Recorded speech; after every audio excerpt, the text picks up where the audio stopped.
Assalamualaikum warahmatullahi wabarakatuh, pemirsa Sinpo TV dimanapun Anda berada. Bagaimana kabarnya Anda hari ini? Semoga selalu sehat dan insya Allah senantiasa dalam lindungan Allah Subhanahu wa Ta'ala.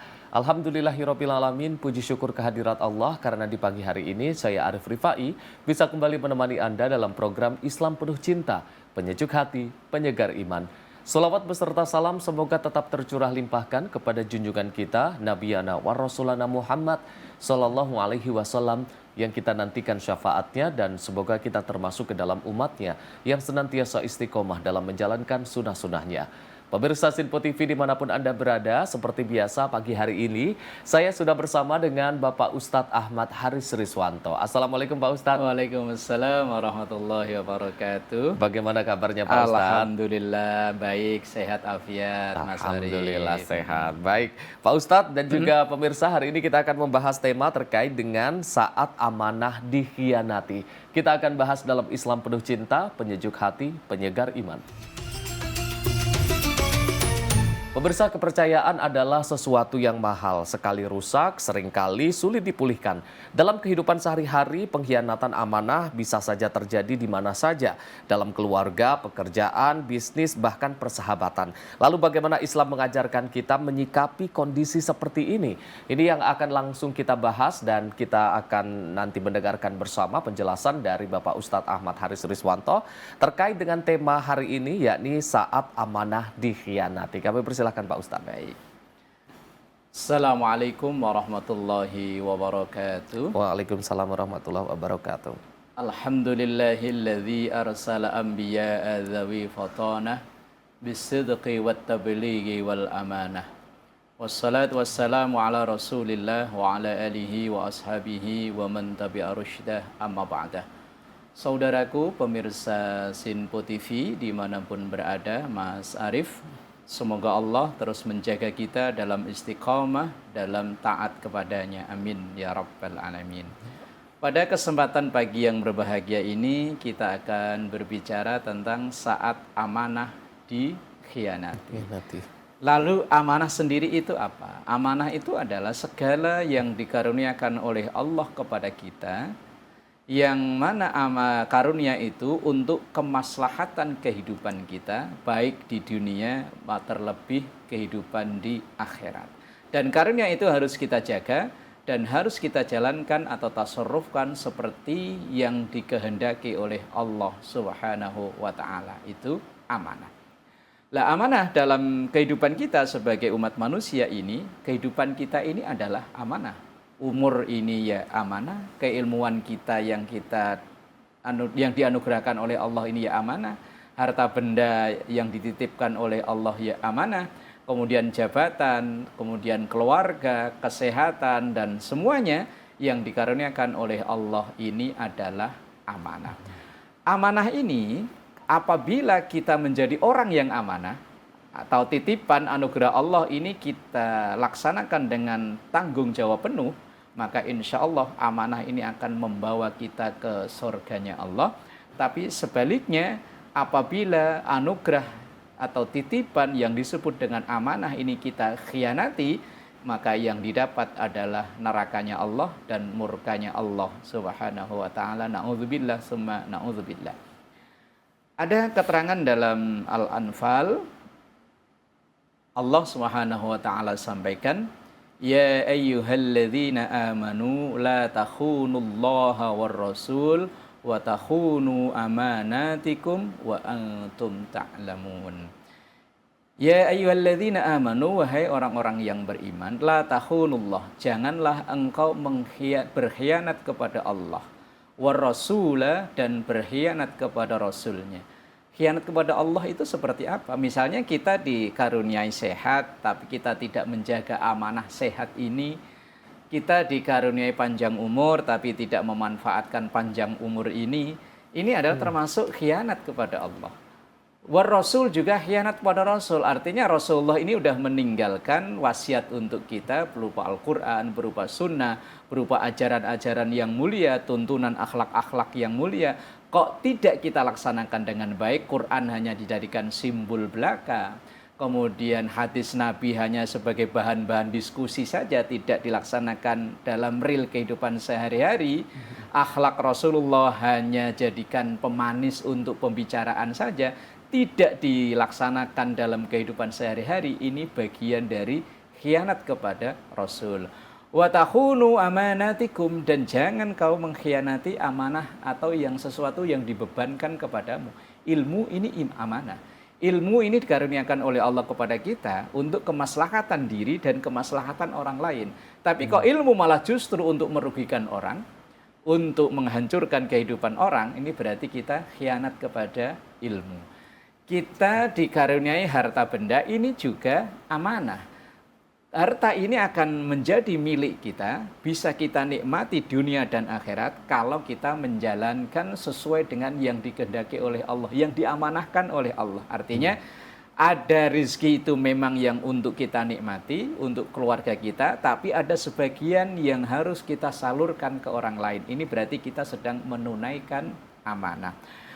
Wa takhunu amanatikum, dan terkadang amanah ada yang begitu dikejar-kejar luar biasa, seperti misalnya jabatan publik dan lain sebagainya. Ini dikejar, tapi terkadang begitu amanah ini didapat, justru ia berkhianat terhadap amanah itu. Wa antum ta'lamun, padahal engkau kalian itu tahu efek dari mengkhianati amanah itu seperti apa.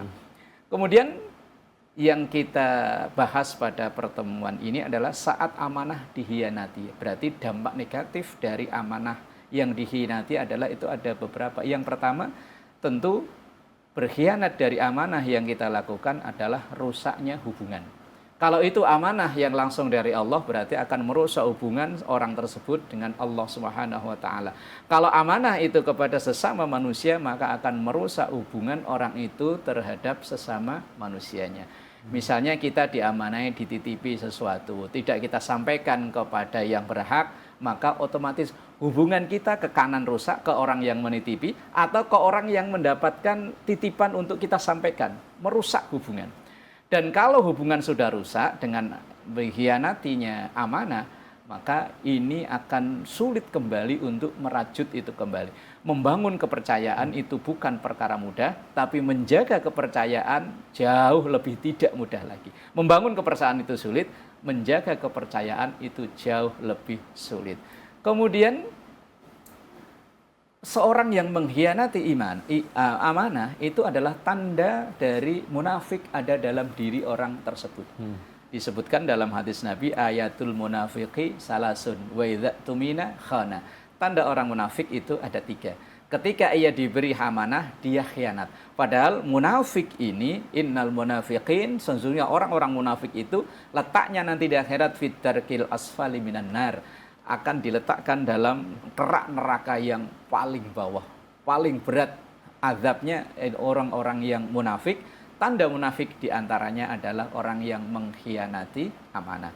Kemudian efek negatif dari mengkhianati amanah atau saat amanah itu dikhianati adalah tanda akan makin mendekatnya hari kiamat.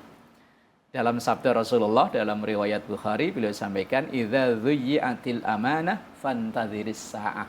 Ketika amanah itu disia-siakan, maka fantadhiris sa'ah, tunggulah saatnya kehancuran. Kehancuran di sini bisa kehancuran satu tatanan sistem itu, atau kehancuran seluruh sistem tata surya di muka bumi ini ketika amanah itu banyak disia-siakan.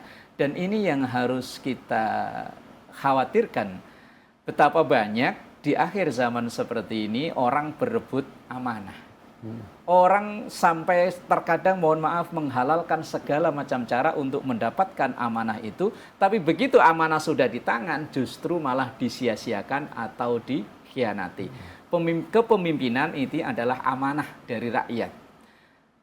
Terkadang orang berebut untuk menjadi seorang pemimpin, tapi begitu dia menjadi pemimpin, ia tidak menjalankan kebijakan sesuai dengan aturan perundang-undangan yang berlaku, justru malah dia menyalahgunakan. Akhirnya apa yang terjadi? Kepercayaan masyarakat hancur dan efek negatif juga dia sendiri yang merasakan. Dan kalau ini terus berlanjut, idza dhuyyi'atil amanah fantadhiris sa'ah. Kalau orang itu sudah banyak mengkhianati amanah-amanah yang dibebankan kepadanya, maka tunggulah saatnya kehancuran.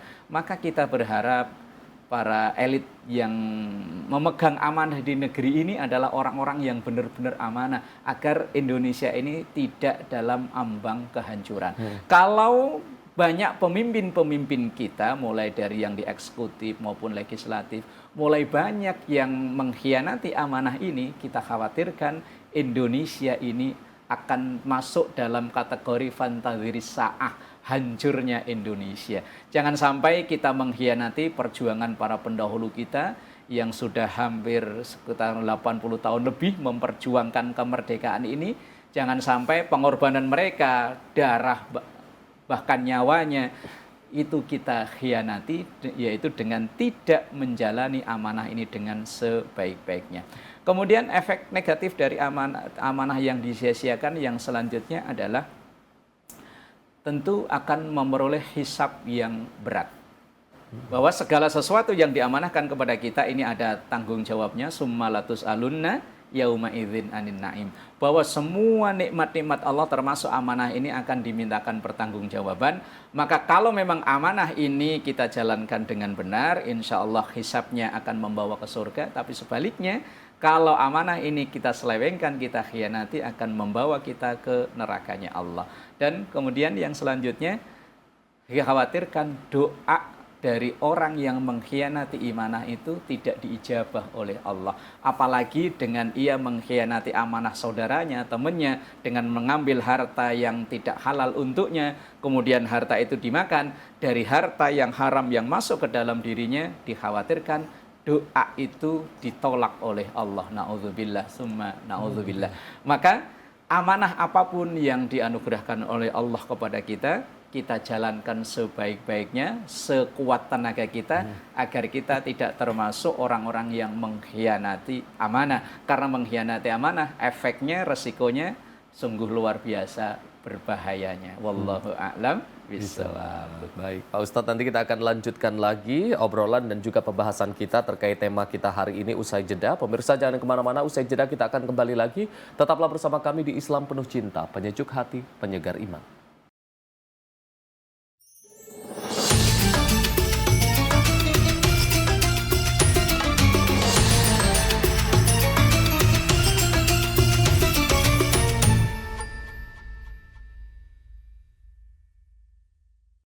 Pemirsa, Anda kembali menyaksikan Islam Penuh Cinta, penyejuk hati, penyegar iman. Masih membahas tema kita pada hari ini terkait dengan saat amanah dikhianati.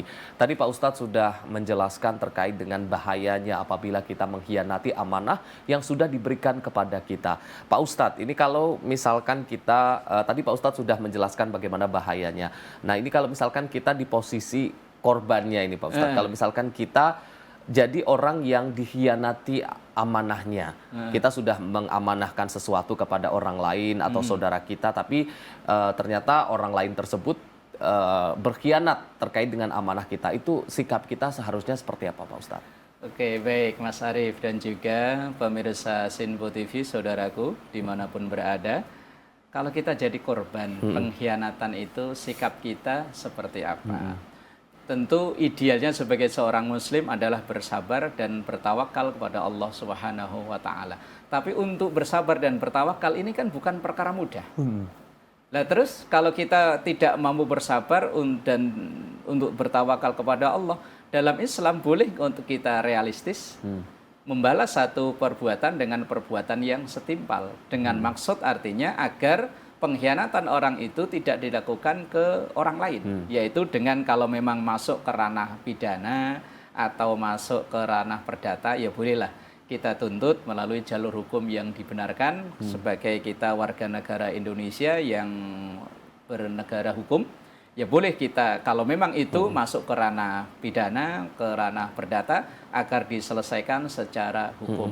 Ini bukan kita dendam kepada orang yang mengkhianati, bukan. Agar pengkhianatan yang ia lakukan itu ada efek jera, tidak dilakukan ke orang lain. Dan inilah realistisnya ajaran agama Islam. Ketika kita didolimi, boleh kita membalas, tetapi memaafkan itu jauh lebih baik. Tapi lagi-lagi, memaafkan itu bukan perkara mudah. Diperbolehkan kita untuk membalas, tapi tentu dengan jangan berlebihan dan jangan menyimpan dendam. Khawatirnya terkadang ketika kita dikhianati, kita balas mengkhianati lagi. Berarti ya 11-12 kita sama dia nggak ada bedanya. Artinya kalau kita memang dikhianati, ya kalau bisa memaafkan, kalau bisa, kalau nggak bisa boleh menempuh jalur hukum kalau memang itu masuk ke ranah perdana atau pidata. Kemudian yang selanjutnya yang harus kita lakukan, kita perlu introspeksi Mas Arif. Jangan-jangan dulu kita pernah mengkhianati orang. Karena kan walaupun dalam Islam itu tidak dikenal hukum karma, tapi dalam Islam itu kan ada hukum sebab akibat. Wa may ya'mal misqala dzarratin khairan yarah wa may ya'mal misqala dzarratin syarran yarah. Keburukan apapun yang kita lakukan itu kita akan menuai balasannya. Lah balasannya itu bisa jadi di dunia, bisa jadi di akhirat. Lah mungkin ketika hari ini kita kok menjadi korban pengkhianatan, introspeksi, siapa tahu di waktu-waktu sebelumnya dulu kita pernah mengkhianati teman kita, bisa jadi itu. Makanya ya introspeksi. Ini langkah-langkah kita untuk meredam kemarahan kita, siapa tahu kita pernah mengkhianati, makanya sekarang kita dikhianati. Wong, setiap perbuatan itu ada balasannya. Dan kemudian yang selanjutnya ya kita berpasrah dengan berdoa pada Allah dengan misalnya doa hasbunallah wa ni'mal wakil, ni'mal maula wa ni'man nasir. Cukuplah Allah yang akan memberikan pembalasan kepada orang yang menzalimi kita, termasuk orang-orang yang mengkhianati kita. Baik pengkhianatan itu misalnya dalam karir, dalam rumah tangga, atau dalam hal-hal lainnya, itu kalau memang semua sudah kita lakukan, ya kita pasrahkan kepada Allah dengan banyak berdoa. Hasbunallah wa ni'mal wakil, ni'mal maula wa ni'man nasir. Itu diantara ikhtiar dan doa kita seandainya kita menjadi korban pengkhianatan. Ya semoga tidak terjadi di kita, karena dikhianati itu mungkin sakitnya luar biasa. Wallahu alam bishawab, Mas Arif. Pak Ustadz, ini kalau misalkan kita mendapatkan amanah baik dari orang lain atau amanah apapun, agar kita tetap menjadi orang yang tidak berkhianat tadi Pak Ustadz, dan bisa menjalankan amanah itu dengan baik meskipun memang tidak ada yang mengawasi, itu seperti apa Pak Ustadz? Oke, ini juga nggak mudah lagi Mas Arif ya. Padahal sesuatu yang diamanahkan kepada kita ini kan begitu banyak, luar biasa. Amanah yang bawaan dari lahir aja udah banyak, apalagi amanah yang kita kejar berupa karir, pendidikan, keilmuan dan lain sebagainya, keluarga dan sebagainya. Lah, agar kita tidak menjadi orang yang mengkhianati amanah itu, yang pertama, terapkan kesadaran dalam diri kita bahwa setiap anugerah Allah berupa amanah ini akan ada pertanggungjawabannya. Summalatus alunna yauma idzin anin naim. Bahwa semua nikmat Allah, kesehatan ini amanah, keluarga ini amanah, ilmu ini amanah, jabatan ini amanah, pekerjaan ini juga amanah, dan ini semua akan dimintakan pertanggungjawaban oleh Allah. Kalau ini kita jalani sesuai dengan jalurnya, sesuai prosedur hukumnya, baik hukum agama maupun hukum negara, insya Allah amanah ini akan menambah poin reward kita di surganya Allah. Tapi ya sebaliknya. Nah, makanya yang pertama, tanamkan dalam diri kita bahwa ini amanah dan amanah akan dimintakan pertanggungjawaban. Kemudian yang kedua, walaupun nggak ada yang mengawasi, tadi Mas Arif bilang, kita diberi amanah kemudian kayak dilepas begitu saja. Terkadang kayak kita di kantor, bekerja, atasan kita nggak begitu mengawasi, bos pokoknya modal percaya aja. Yakinlah bahwa apapun yang kita lakukan, walaupun tersembunyi, kayaknya nggak ada kamera pengawas, nggak ada teman, nggak ada atasan, nggak ada siapapun yang lihat, tapi ingat, ma yalfidhu min qaulin illa ladaihi raqibun atid. Tidak ada sepatah kata pun, sekecil apapun yang kita lakukan, walaupun tidak terpantau kamera pengawas, tidak terpantau petugas, atasan dan lain sebagainya, tapi dua malaikat Allah, raqib dan atid, akan tetap mencatat. Ini yang kedua. Kita yakinkan dalam hati, kalau kita mengkhianati, catatannya lengkap. Kalau bahasa sekarang, jejak digitalnya nggak bakalan hilang. Karena ini yang server yang dibikin langsung oleh Allah yang berupa raqib dan atid. Kemudian yang ketiga, kita berlatih untuk jujur. Walaupun jujur ini memang terkadang pahit. Pahit jujur itu. Tetapi buahnya insya Allah bagi orang yang istiqomah dalam kejujuran akan manis. Mungkin di sistem yang amburadul, orang jujur akan disingkirkan. Akan berat menjadi orang jujur. Tetapi yakinlah bahwa kejujuran itu akan membawa keselamatan. Taruhlah umpama seandainya di dunia ia disingkirkan, bahkan bisa jadi difitnah, bahkan bisa jadi sampai dibawa ke pengadilan, sampai ke penjara. Tetapi di akhirat Allah tidak akan mendolimi orang yang jujur itu tadi. Misalnya dalam contoh kasus Nabiullah Yusuf alaihi salam. Ketika Nabiullah Yusuf itu di usia remaja, menginjak usia muda, itu menjadi pembantu di salah satu pembesar kerajaan. Tetapi Yusuf ini karena terkenal ketampanannya ditaksir oleh istrinya si pembesar kerajaan ini. Sampai akhirnya sang istri yang bernama Zulaikha itu sangat cinta kepada Nabi Yusuf, sampai Nabi Yusuf dipaksa untuk diajak berbuat zina.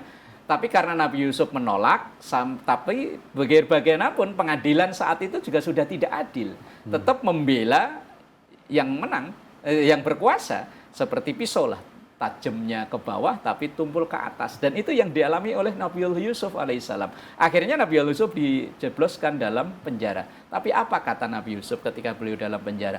Penjara lebih aku sukai daripada berbuat maksiat kepada Allah, yaitu diajak berzina oleh Zulaikha itu tadi.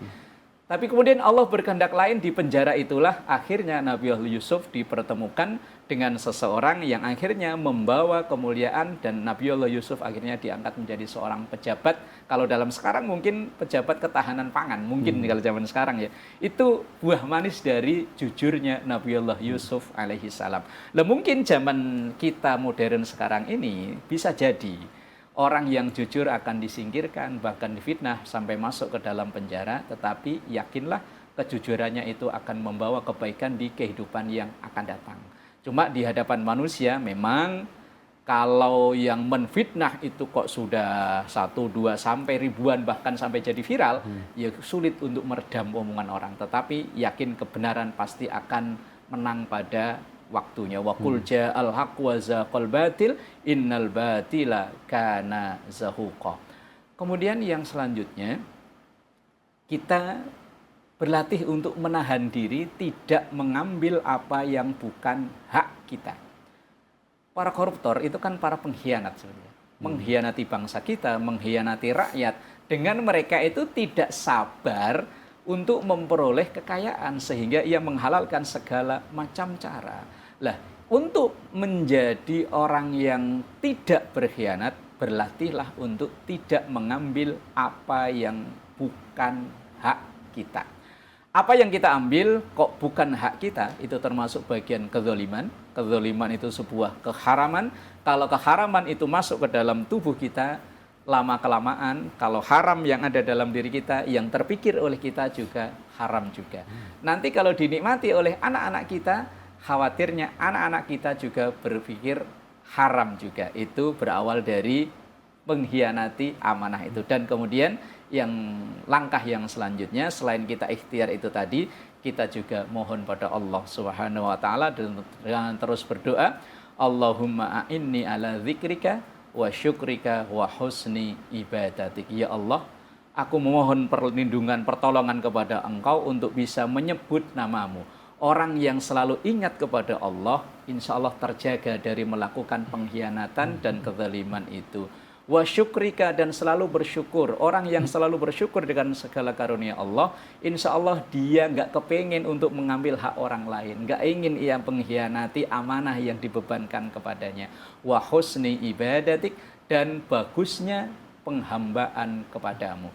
Orang yang dalam dirinya selalu ingat pada Allah, selalu syukur, ibadahnya, kualitasnya bukan hanya sekedar kewajiban tapi kebutuhan, insya Allah orang seperti ini akan terhindar dari menjadi seorang pengkhianat.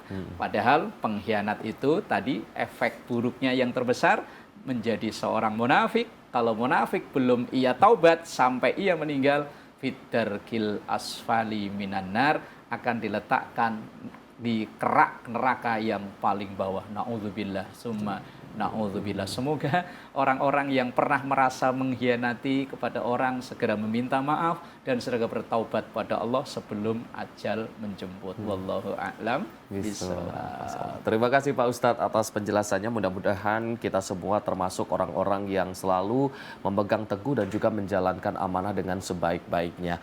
Terima kasih untuk pemirsa Sinpo TV. Saya Arif Rifai mewakili seluruh kru yang bertugas. Mohon maaf apabila ada kesalahan. Billahi taufiq wal hidayah. Wassalamualaikum warahmatullahi wabarakatuh. Astaghfirullahaladzim lakal ma'bud. Bismillahirrahmanirrahim. Rabbana taqabbal minna innaka antas samiul alim wa tub alaina innaka antat tawwabur rahim. Sallallahu ala sayyidina Muhammad walhamdulillahi rabbil alamin. Wassalamualaikum warahmatullahi wabarakatuh. Waalaikumsalam warahmatullahi wabarakatuh.